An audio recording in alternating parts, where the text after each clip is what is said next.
Hello everyone, Dr. Shabazz here. Today I will be covering material on chapters 10 and 11. Now, we did skip over chapter 9. I believe that chapter is best left until you get to your management courses. That gives you better coverage for that material. But be that as it may, we will talk about some management issues in both chapters 10 and 11. Chapter 10 essentially talks about the structure of global organizations, and I'll give you kind of a briefing in that. And chapter 11, which I did talk about some in our last class after we reviewed the video, The Giant Beast That Is the Global Economy, but I will talk about it a bit more today before I show you the video on cross-cultural management. So let me talk about chapter 10. I'm going to run through this rather quickly, and I just want to get at the slides with the diagrams. And so we'll kind of move through this. This idea of when they talk about stateless corporation.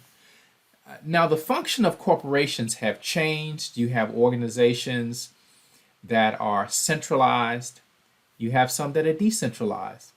You have some companies that have decided that they have a better chance at maximizing their potential if they move their corporate headquarters overseas. And not only that, some corporations have decided to have their major decision-making functions dispersed around the different geographic territories, as if to gain greater efficiencies. So a stateless corporation is defined as a new phase in the evolution of the multinational corporation where work is sourced wherever it is most efficient and the corporation transcends nationality altogether. So I just said that there are companies that appear to be American but that are foreign owned. Well, you have other situations where corporations, the functional management of the organization is done by different entities around the planet, so it becomes stateless, so to speak. Here you have the stages of a corporation. Global companies typically start out domestically, of course, and then as the demand for orders from overseas begins to increase, they have to decide to establish perhaps a department within the organization. And sometimes from a department, if demand continues, it becomes an entire division. So it's just not a sales department function where sales is taking all the overseas orders. You now become an international division apart from R&D, marketing, finance, HR, then you have international, which is an entire division. But the stages go, global companies produce goods in one country and export them. Remember, we talked about market entry strategies, exporting to another market. Then a global business can establish a foreign subsidiary. Now, a subsidiary is what I just explained. If you buy a 51% share of a company, that company becomes a subsidiary of your company. So if you're ABC Corporation and you buy 51% or more share of XYZ Corporation, XYZ Corporation is now a subsidiary of ABC Corporation, and you effectively own and control the direction of that company. You can also have branches. A branch is essentially an extension of the home office, same name, same logo, same corporate practices, and everything. Whereas a subsidiary can have an entirely different name, different management structure. You just control it, and you just move your products, ABC products, through XYZ channels. Global firms set up operations in other countries. So not only for sales, but also manufacturing your products in other markets. So you can gain access even to those consumer markets where you're manufacturing. And that is a strategic situation where companies decide that if my home market is saturated, I need to produce products that are close to where I have potential to gain more revenue. So you find that in stage 3. And then stage 4, we talked about the stateless corporations, where you have the decision-making power, not just in the home country, but dispersed throughout the globe. Organizational structure. It's a big deal these days. Is your organization hierarchical? Is it flat? Do you have a setup in terms of functional areas, R&D, marketing, finance? Or do you have divisions where you have one division and underneath that you have all of these functional areas? So you have a lot of different structures. And it makes a difference when you're overseas. There are different ideas of how management operates.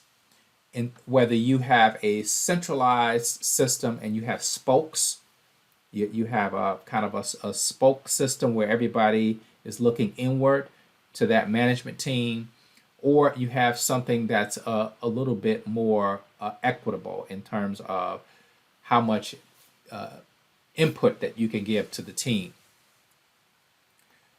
I want to get to the diagrams. We know the purpose of organizational structure, the idea of decision making, chain of command, and all that to make sure that you're able to coordinate. Sets boundaries, again, chain of command, who is doing what, who's responsible for what, to make sure that we have a very coherent system to get things done. As part of, we talk about supply chains. So export department, we're talking about a situation where you have the structure here. These are functional areas: R&D, manufacturing, marketing, sales, and finance are functional areas. They each have their own objective, and they have their own management. But then underneath sales, you have export department. So obviously this is a domestic operation, but then you have an export department which handles international orders. But as that department takes on more and more orders, it's going to need to expand into its own separate division. So you would have international as part of a division under the CEO. And we'll see that structure in a later diagram. So it says here, as volumes of exports grow, the export department may become an international division, which is what I just mentioned. An international division is advantageous because it permits global businesses to concentrate all international efforts and expertise in one location, as opposed to what typically happens is a lot of people don't understand international. They don't understand global markets. So instead of them being forced to put international in each of the functional areas, they'll say, you guys handle it. That's the international area. You guys will take care of it. And so that is an advantage because then you have a budget for that division. They have their own management team, and it's not just kind of put off on the side to say, okay, that's just a department and that does not get the attention that it needs. And it also forms a global mindset that, hey, we are an international company because we have this business coming in from overseas. So here's the function. You have a new division, international division, and underneath that division, it has different regions that it caters to. It has a specialist, it has a management team for Europe, a management team for Latin America, a management team for Asia, and all the other regions will have their own structure. So, of course, it's getting very sophisticated as an organization. Here you have an example of Walmart, Sam's Club, Walmart International. They have their own division, and underneath Walmart, you have all of these other functions. As we saw, I believe we saw the video of Walmart in China, which, and if we haven't seen it, I know we've seen it in my other classes, but that might be something that I will share with you at a later time.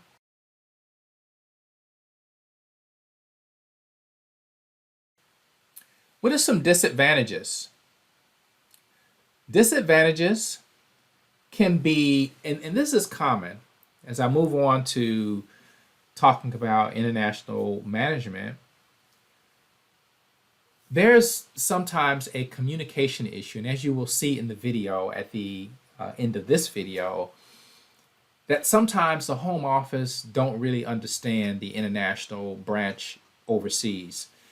And the international branch may be telling the home office that we need X, Y, and Z to be successful. The home office may say, ABC Corporation might say, oh, well, you have a budget. XYZ might say that's not enough. These things have happened in terms of the policy, the regulation. We need more training. We need more marketing. And then the home office might not get it because they're not on the ground. They don't understand. And so there's this conflict in terms of what the mission should be for that division overseas. Lack of communication and coordination, prevention of design of products with both domestic and international appeal. Trying to tell the home office that we need to make some adaptations to our design because of this market. It can be tough because now you're talking about an increased budget, and that's something the home office may not want to hear. So you have all of these different issues with respect to currency fluctuations and moving the resources around. It can be very challenging. These are some of the structures of organizations for global business that we have actually seen in those diagrams. And so I won't go through these. But here again, you have a functional organizational structure for a global business. So under each functional area, you have international operations. Now, that was what I was saying before, that sometimes functional areas will say, that is a bit too much for us. Why don't we just have one international division to take care of everything? Well, this is the other option, that you can have, for example, international a manufacturing division could have underneath all of the different functional, all of the different regions, so that you're able to cater to those specifically, and you're able to meet those different benchmarks for each country. And then sales, the same thing. You have different personnel dealing with the different regions that they are specialized in, as opposed to having an international division to handle all of that.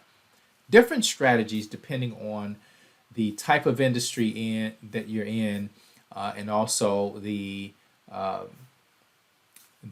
kind of cycle that whether you have a fast business cycle or you have one that's a little bit more, the supply chain is a bit elongated. So it varies from industry to industry. So we're going to move on to Chapter 11, Global Human Resource Management. And I probably have some of you that desire to be in HR. And it's a very interesting field. And particularly when you deal with global business, there are a number of issues that you have to face in staffing and international operation. There may be different standards. There may be different regulations that you have to deal with when you're overseas, which means that there has to be a bit of diplomacy and nuance.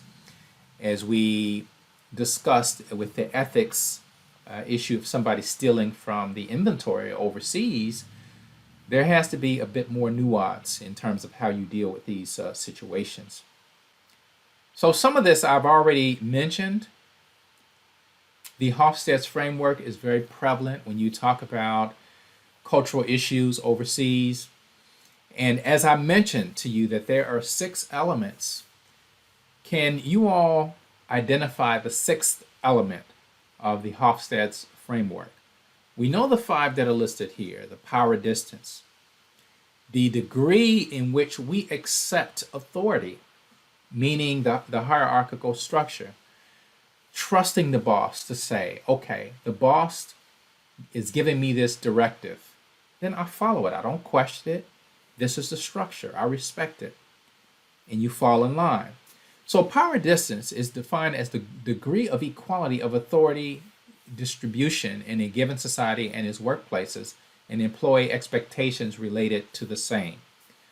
So that affects how management functions are executed.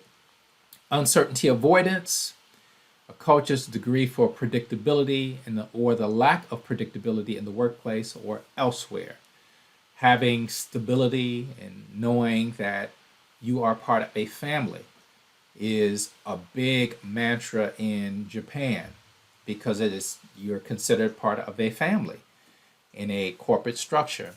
And so there's a little bit more in terms of stability and knowing that you have some idea of avoiding certain types of risk that you would incur if you're in another market where things are a little bit more uncertain in terms of the labor market. Individualism versus collectivism, this idea of collaborative solutions, coming up with these directives for an organization, making sure everybody has the buy-in, as opposed to individuals making decisions. And that's very important in management. Masculinity versus femininity. This is becoming increasingly important because women are developing much more of a presence in terms of corporations and high-level positions. So is a country more masculine or feminine? And that may determine how things are set up in terms of the management structure and how perhaps if there are women prevalent in the organization, what types of arrangements are made to ensure that there's equality in terms of their working conditions and ensuring that they're not undergoing harassment and all these other things that you hear about. Long-term versus short-term orientation. And the sixth one is indulgence versus restraint. So those are the 6 elements. And they don't have it here, but in the book, but here is the one you should have. This has the 6th element.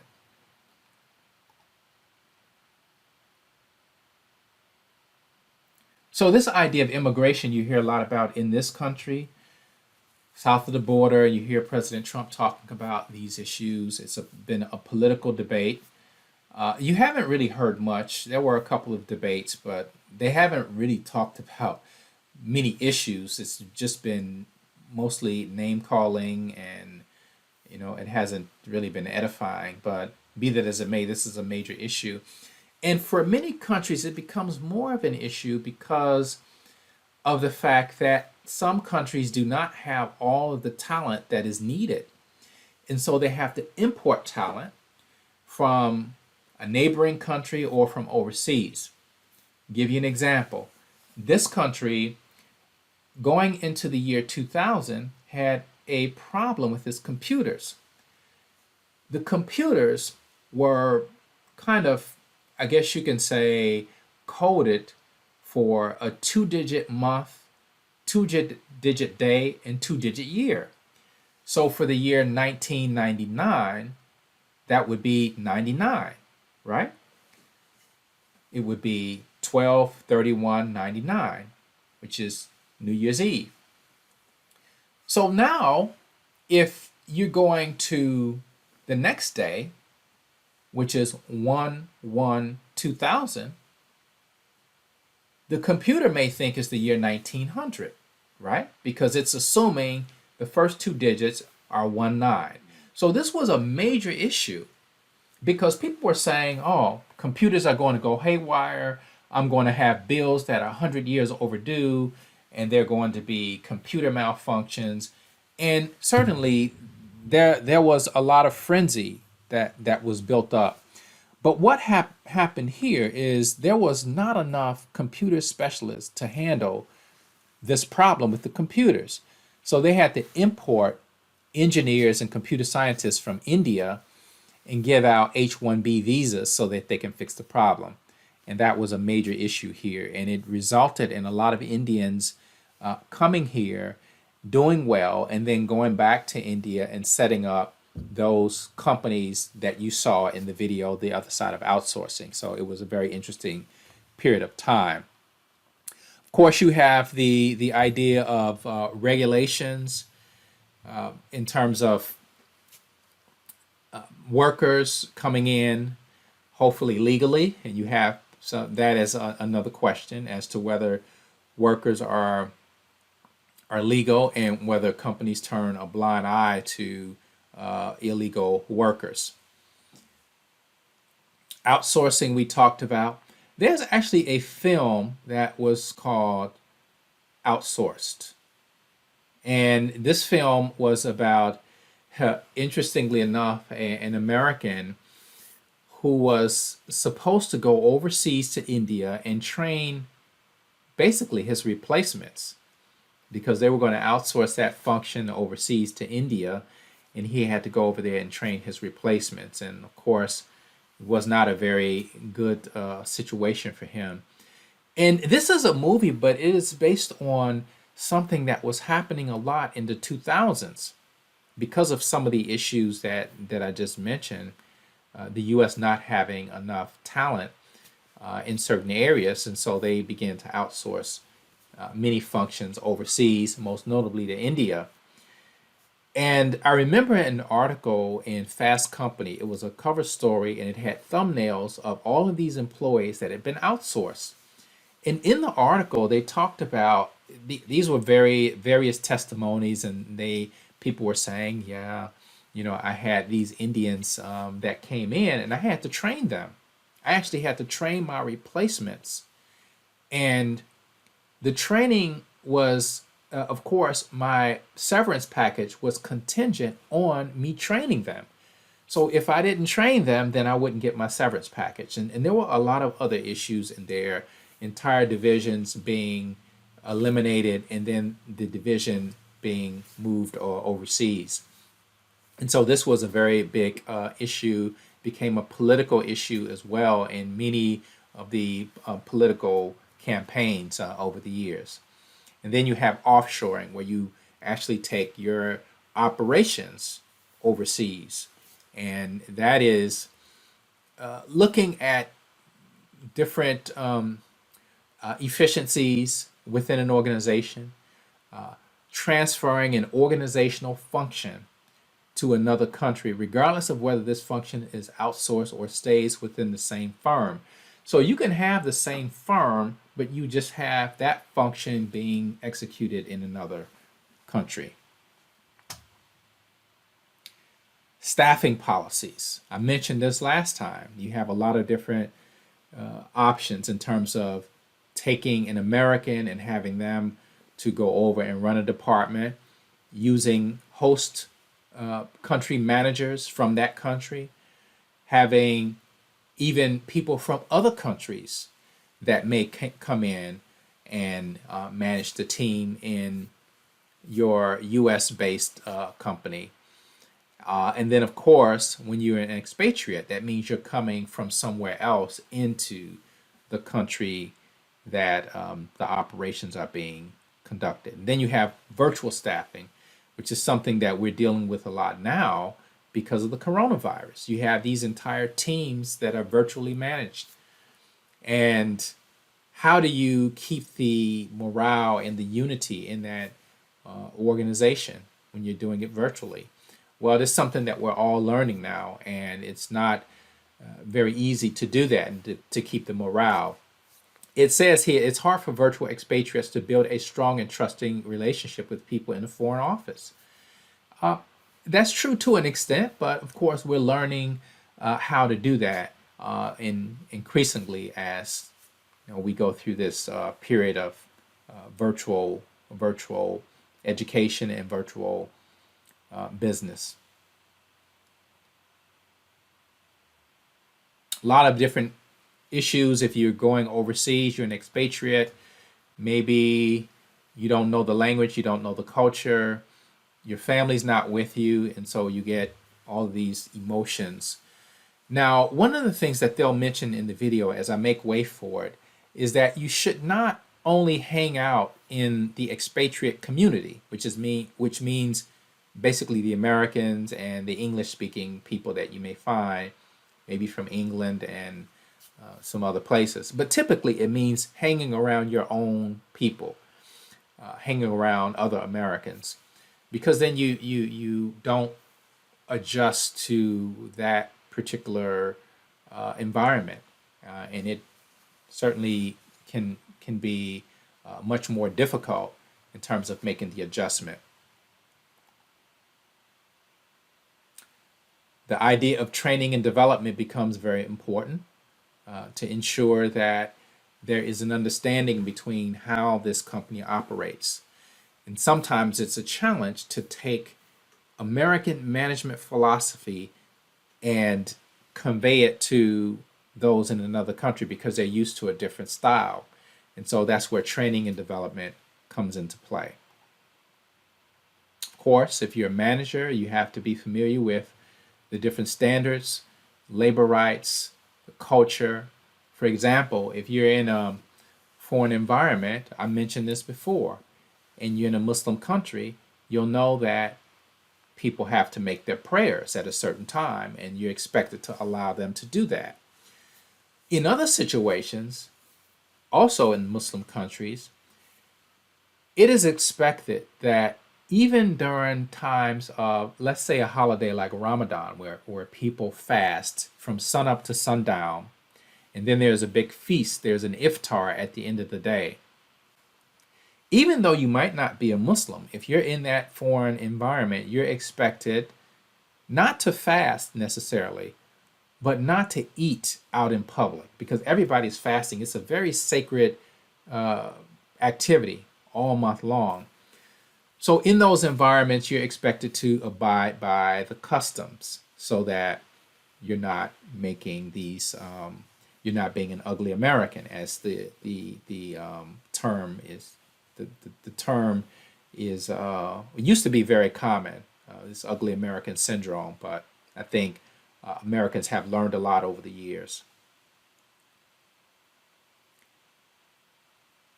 Obviously, performance appraisals, assessing performance, these are all issues that will evolve on a case-by-case basis as far as countries are concerned. Different countries have different policies in terms of how do you appraise talent in terms of work performance.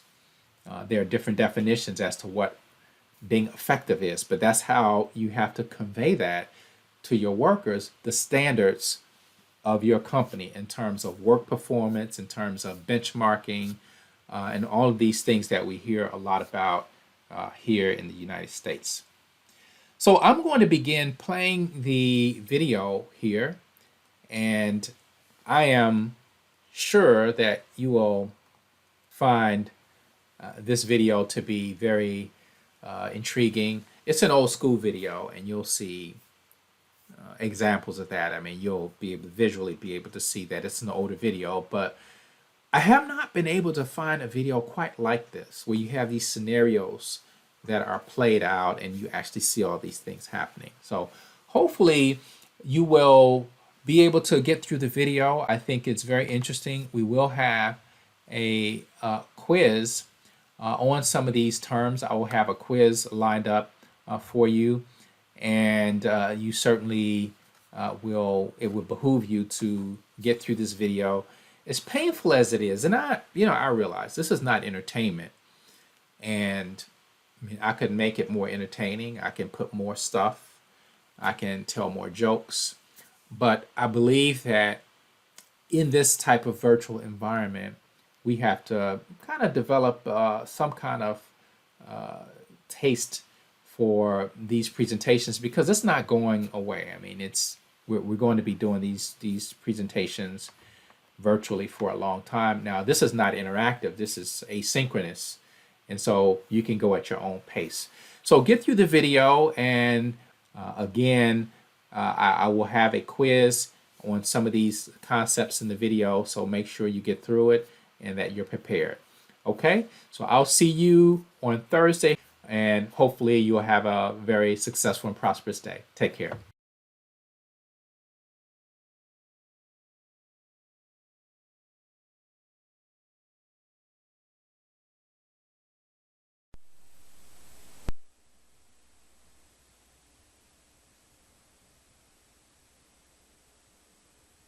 Well, I think one of the very first things that strikes you is that all of a sudden you're in charge. You may well be a middle manager in the States, and all of a sudden you go there and you find yourself really in charge, and there's very little transition to that. And there's questions from the employees and questions from back home that come very quickly about things. Your exposure and level of responsibility is simply going to be both broader and greater than perhaps your counterparts in the United States. You don't have the large support group of a home office or the large support group of the government agency, if that's what you're working with. You're pretty much your own boss. It may be stressful. Any international assignment may be. And in a tough or difficult situation, we would automatically put forward what we consider to be our best behavior. And we may have the best of intentions. This may not always be appropriate when we're dealing with a foreign culture.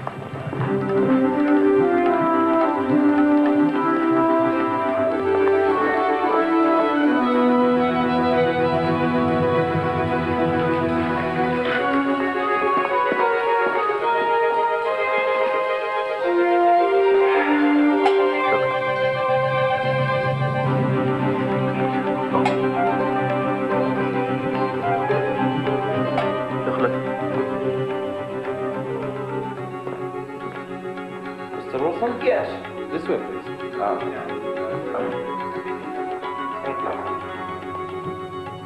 Welcome. أهلا وسهلا, Mr. Wilson. Thank you. It's good to see you again, Khalid. Please, please, please. You're looking well. How's Mrs. Selwood? شو يقول هذا؟ شو هالحكي هذا؟ Oh, no, thanks. Really, I'm trying to cut down. جبنا أبو عيسى خليه يتفضل. لو واحد يعني يعتذر عندك من أولياء الكوميشن. أهلا أهلا وسهلا, تفضل تفضل تفضل. Well, here's the problem. We've got this shipment of supplies that came in for the hospital. Now, if we can get them moved to the building site today, we should be able to stay on schedule. As you can see, though, it's getting pretty tight. I just found out today that these supplies have been sitting on the dock for a week. They're just sitting there. They say we don't have the necessary paperwork. That's a problem. Yes, well... السلام عليكم. الله معك. الله معك. السلام عليكم. مع السلامة. الله معك. I'm sure it's just a simple misunderstanding that can be very easily cleared up. Mr. Wilson, this is most unfortunate. I'm in a bit of a crisis here. I mean, we've really got to act fast on this one. Today's Wednesday, tomorrow and Friday, nobody works here. And then you've got Ramadan coming up, and the way I hear it, things really slow down for a month. Hello? أبو فيصل؟ دقيقة. أبو فيصل تلفون. قل له نكلمه حارق. Basically, I was hoping you could rush a permit through today. I mean, after all, this is a project that's important to your people. It's your hospital. Mr. Wilson, my people have been living for many years without a hospital. We can wait 2 more weeks. There's no problem. The Saudi in this scene speaks English rather well and undoubtedly is used to foreigners. However, the real point here is that when you can do things the way that illustrates your appreciation and understanding of the way they think things should be done, you're gaining a great advantage. For a friend, I might have been able to help. But the Americans' behavior was very insulting. He first inquires about my wife. You're looking well. How's Mrs. Saud? He then refuses the coffee that I give him in hospitality. Well, I'm sure He shows me the sole of his foot. And to add insult to injury, he hands me papers with his left hand. as you can see, things are getting pretty tight. The man was in a great rush. He had papers written all over. We have a saying that a man who wants to see into the future is either insane or irreligious. What good is a plan if God decrees otherwise?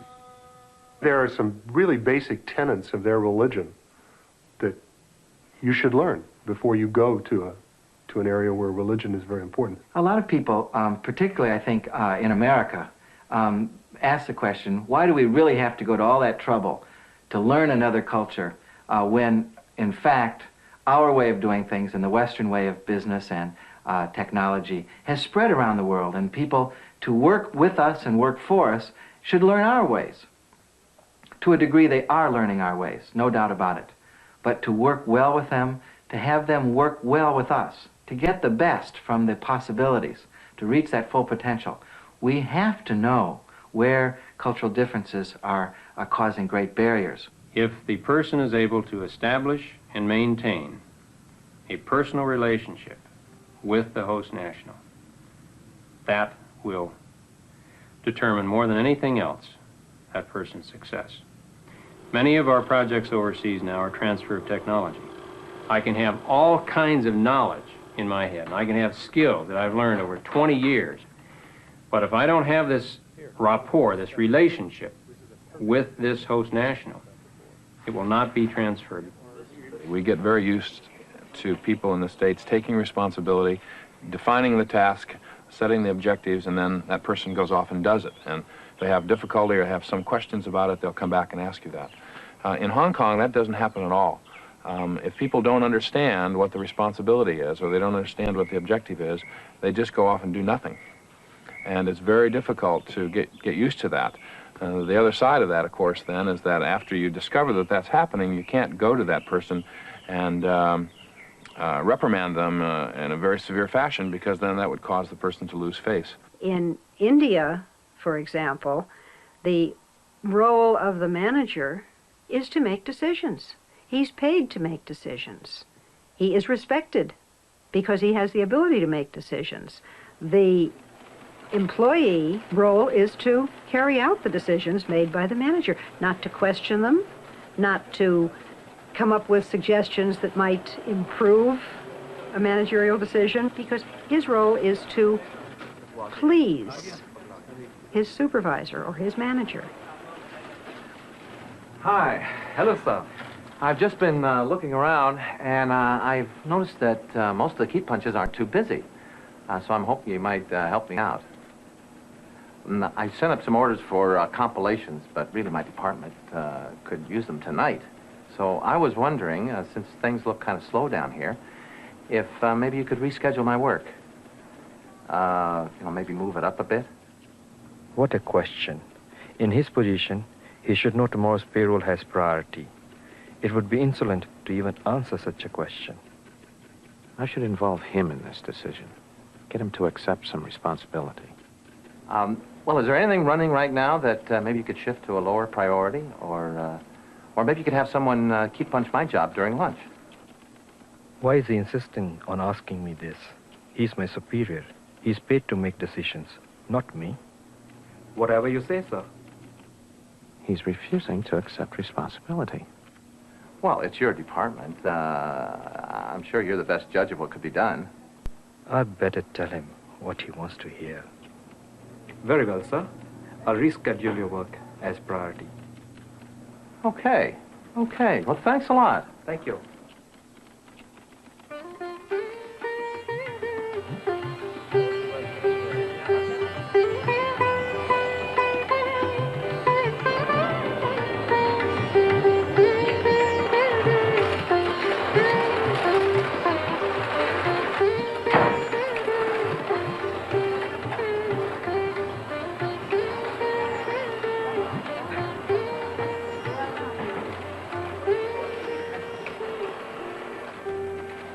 Raj, what happened? I beg your pardon, sir? You promised you'd have my compilations by the end of the day. I had all my people in my department are expecting them, but they're still not in. I'm very sorry, sir. These Indians can't get anything done. This American is too immature to be a manager. Why should I cooperate with him? There's nothing inherently natural or written in stone about the way bosses or subordinates are to act. Just because in your country bosses act one way and subordinates act another doesn't mean that those are the ways that people around the world are going to act in similar jobs or relationships. Every country has a heritage that has shaped the social system, the roles and the status that people understand. And when modern business comes along, or other kinds of organizational forms that are modern come along, they are grafted onto those traditional social understandings. All organizations have some functions in common, but how they perform those functions can differ greatly. British cost accounting may be radically different from American. This can easily cause some confusion as to the meaning of financial statements. Mrs. Russell. Hi, Doug. This is some weather you're having here. Yes, it's ghastly, isn't it? Please. Would you like some tea? Oh, yes, that would be terrific. Thanks. As I recall, you take sugar but no milk. Is that correct? That's right. This certainly is a pleasant surprise. What brings you here at this time of year? Evidently, you didn't get my letter. I wrote it over a week ago. I just came to take a look at your books. The books, why? Because strategic planning is putting together its market projections for the USA and the rest of the world. But there seems to be a question with your profit picture. It's time for the planning team to make a hard analysis. It seems to me that our performance has been quite respectable. Look, Doug, I like you, so I'm going to be honest with you. If it turns out that your operation isn't meeting their projections, it looks like they're going to transfer control to Chicago. Do you think maybe we could take out the books and see what the situation is? I'm afraid I have an appointment scheduled for this morning already. Well, can't you postpone it? This is pretty urgent. We could arrange another meeting. Monday, perhaps? Doug? It is true that Americans speak English, but Mrs. Russell and I were certainly not talking the same language this morning. She was rude and undiplomatic. Imagine arriving here without a previous appointment, then expecting me to rearrange my schedule at a moment's notice, and then going on about the USA and the rest of the world. The rest of the world, indeed. If she speaks to the rest of my staff in that manner, she'll get no special cooperation from this office, I can assure you. In international business, a lot of very crucial information is embedded in foreign subsidiaries or joint ventures or other customer companies, client companies, where it's difficult to extract that information unless you know how people provide information in those countries. Just because you know what you want doesn't mean you can walk right in and ask direct questions and get the kind of information you need. You have to have a strategy of how to extricate, how to mine information, and that strategy has to work country by country. Mrs. Russell. In some places, building rapport, putting yourself somewhat at the mercy of other people, or being much less direct, is the way to find out what is really going on. Well, this is a most pleasant surprise. What brings you here at this time of year? I'm having difficulty understanding your financial reports. You know, your cost accounting is done so differently from ours. Help me out if someone could show me your system. Of course. I'll speak to my secretary about it straight away.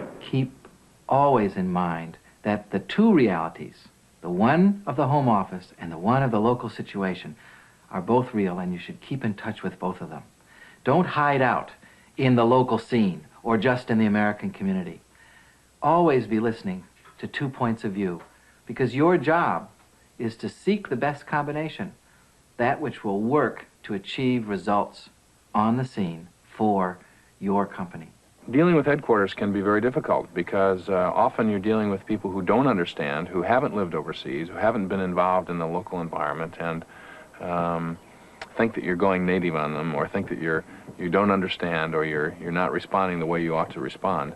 And trying to explain that to people back home is very hard. I think the main way to make them aware that this is Japan is simply to invite them over. I'm extremely sympathetic right now to the international assignments that I deal with, because I've been on those international assignments. I know what their problems are.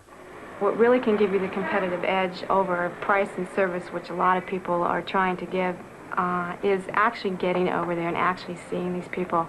But you're not going to get very far if you do it only by mail or by phone. You have to get over there. You have to go over often. You've got to repeat the trips and show these buyers that you are serious about working with them and for them and developing a personality compatibility with them. What one country or one people expects on the interpersonal side in business dealings can be very different than what another country or people expect. There's a question of phasing often between how quickly you build rapport as individuals and how quickly you get down to brass tacks in talking business. In some places, your trustworthiness, your character, and generally your personality needs to be appreciated and understood before people feel ready to talk business. In other places, just the reverse. It's only after you've talked business that you relax and become friends or acquaintances. In Mexico, the personal relationship comes first, and then business will go smooth.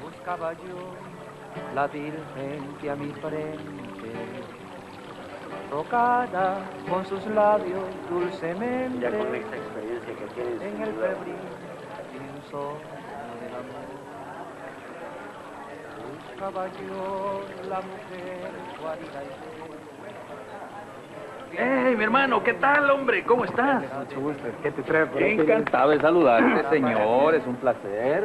Cuánto gusto. ¿Y los niños cómo están? Muy bien, gracias, en el colegio. Buen provecho. Mr. Thompson. Sorry, I'm a little late. Yeah, for a while I thought maybe I had the wrong cafe. You haven't ordered anything yet. No. Oh, let me get you some beautiful brandy. Armando, por favor, 2 copas de brandy añejo Presidente. Sí, por favor, ¿ah? Gracias. Sit down, please. Is your family traveling with you? No, not this time, I'm afraid.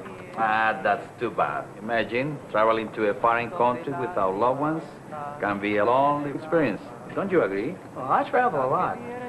You know, I sometimes even forget what my wife looks like. I've been spending so much time promoting this new line of equipment that we've got, though. I'd like to talk to you about that new system. Tell me, have you seen any of the local sites yet? No. Oh, the architecture here is so beautiful, magnificent. I like to think that it reflects our Spanish heritage, but also our Mexican identity, too. It must be beautiful. Oh, for instance, our national cathedral was built in the 16th century during the colonial time. I would love to take you there a little later this afternoon if you like. Thanks, but I think I better pass. You see, this is really a business trip for me, and I wanted to talk to you about the advantages of that new system. Mr. Thompson, we have a saying that is, uno trabaja para vivir. Uno no vive para trabajar. What it means is one works to live. One does not live to work. One could never let business interfere with your enjoyment. Ours is a truly magnificent city, rich with history, art. It is a wonderful city. Beautiful. And I really look forward to doing business here. A new catalog. I think you'll be impressed by our improved equipment. It is the most advanced in the world and at a very reasonable price. Here we have the brandy I was talking to you about. See? This is the most beautiful brandy in the world. Salud. A su salud. That means to your health, Mr. Thompson. Salud. Salud. Now, let me show you something. This is our new Model 723. And I'd like to... I've got some charts here. I'm trying to show you just where we... Now, we're trying to compare the kind of work we did last year with... Well, I've got some figures for you.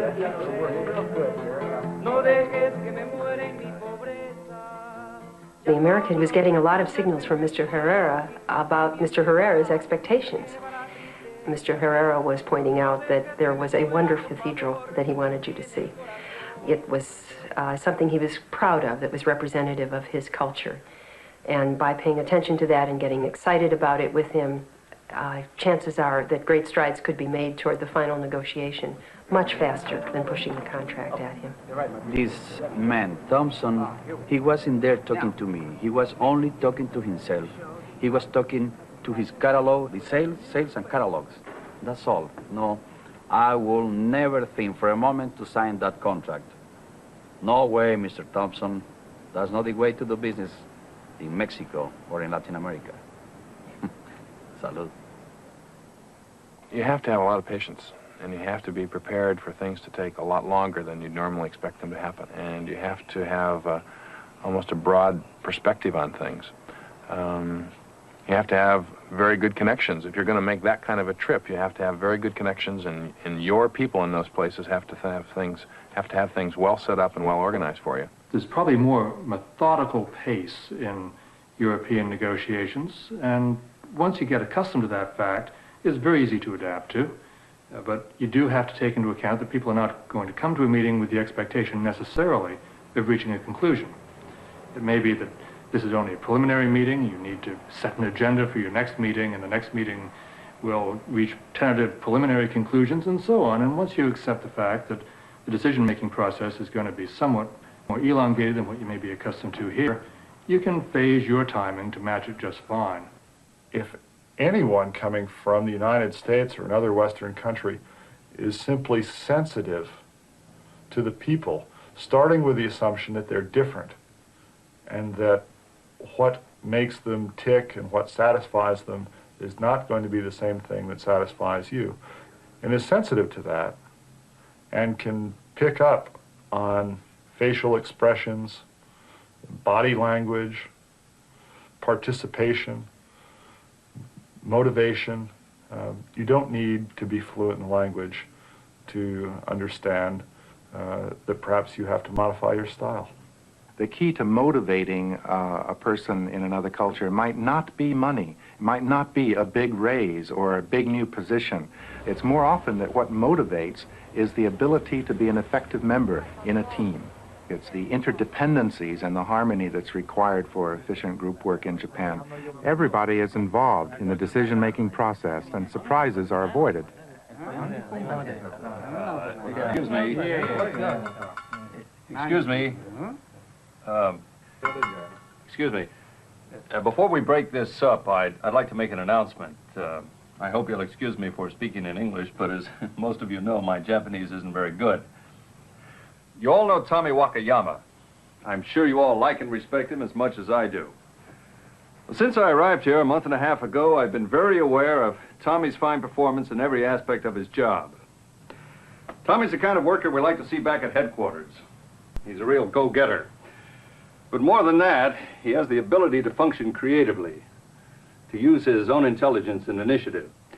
Therefore, it's with great pride that I'm announcing the creation of a brand new position, Chief of our marketing group, and promoting to that position the man I feel is best qualified. Stand up, Tommy.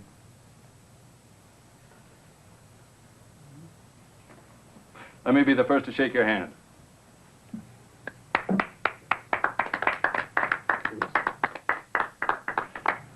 Congratulations. Keep up the good work.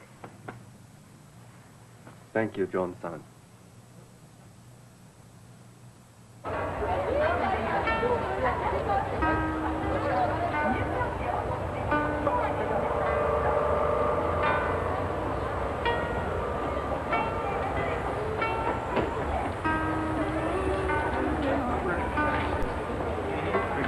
Oh, hey, how about this place here? This one and the kid stuff. You like that? Well, you know, check it out. Okay. Anyway, I was looking over the figures for the market. Yeah, well, there's like... What do you think? Oh, I know that. A better place? Really? Yeah. I was seriously report this morning.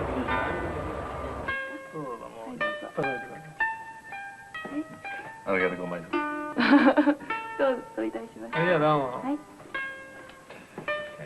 乾杯。乾杯。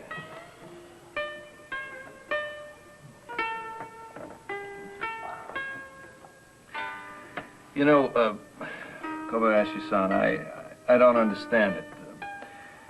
Ever since I promoted Wakayama, the group's production has gone right through the floor. I mean, he seemed like the obvious choice, but did I choose the wrong guy? Or? Well, Johnson, it is difficult. I know you admire Wakayama-san very much. But here in this country, we have an old saying which goes, the nail that sticks out gets hammered down. Wakayama-san is too young for this promotion. We believe in the spirit of cooperation and harmony, what we call wa in Japanese. And this promotion, it just disturbed the harmony. You could have talked with me. I'm here for, you know.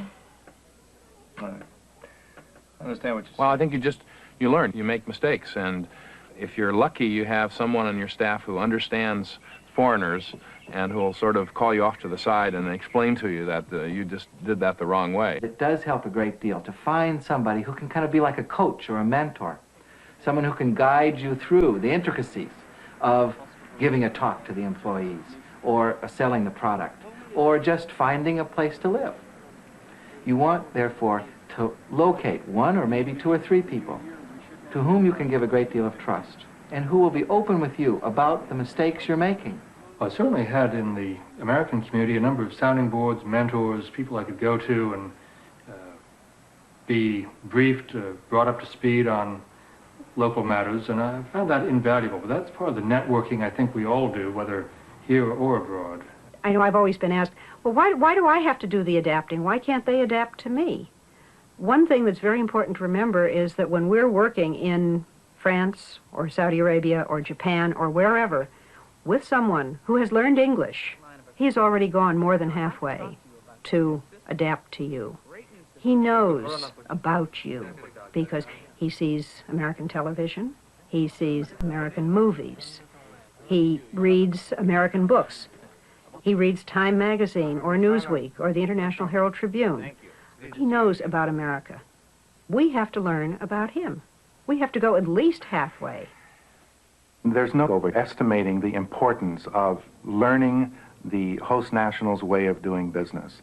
Because if we blunder in with the assumption that there's one best system, there's one best way, and we've been doing it that way for 15 years, we're almost sure to fail. So the key that will work, I think, in any culture is to go in with an open, receptive mind to hearing and learning about how business is done, how each managerial function is performed in this particular society, and being open to working with it that way, even if it's different from what you're accustomed to.